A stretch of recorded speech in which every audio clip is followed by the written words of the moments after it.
The U.S. and some of its Arab allies launched the first airstrikes today on ISIS forces in an area of Syria near the border with Turkey.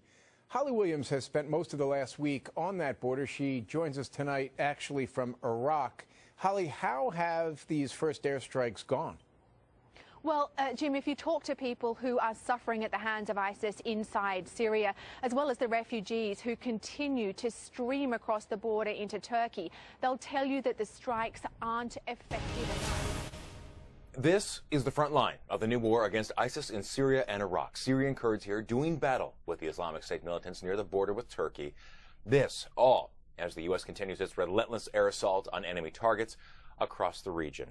Hello, everyone. I'm Dan Kleffler in New York. In Britain, Parliament is in session and has just a few hours ago approved Prime Minister David Cameron's push to join the Americans and carry out airstrikes of their own. Today is the final day of the UN General Assembly here in New York City, and it was the platform for Russia's foreign minister to lash out at the U.S. on a range of issues. Foreign Minister Sergei Lavrov criticizing the U.S.'s handling of ISIS, accusing Washington of taking action without the world's or Syria's approval.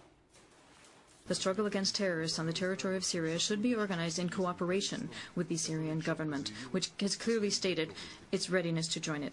From the very beginning of the Arab Spring, Russia called for it not to be left to extremists and for the establishment of a united front to counter the growing terrorist threat. A snapshot of compassion in war-ravaged Syria.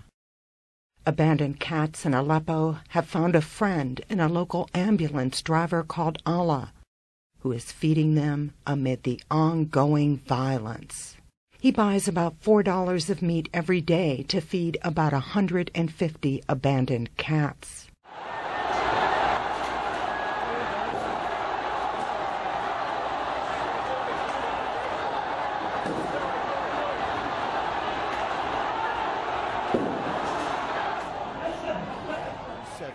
Years ago, this massive animal walked the earth with nothing to fear, which is why paleontologists named the newly discovered dinosaur Dreadnoughtus.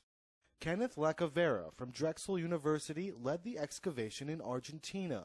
After analyzing the fossil remains, he says the giant dinosaur had the largest calculable weight of any animal ever discovered.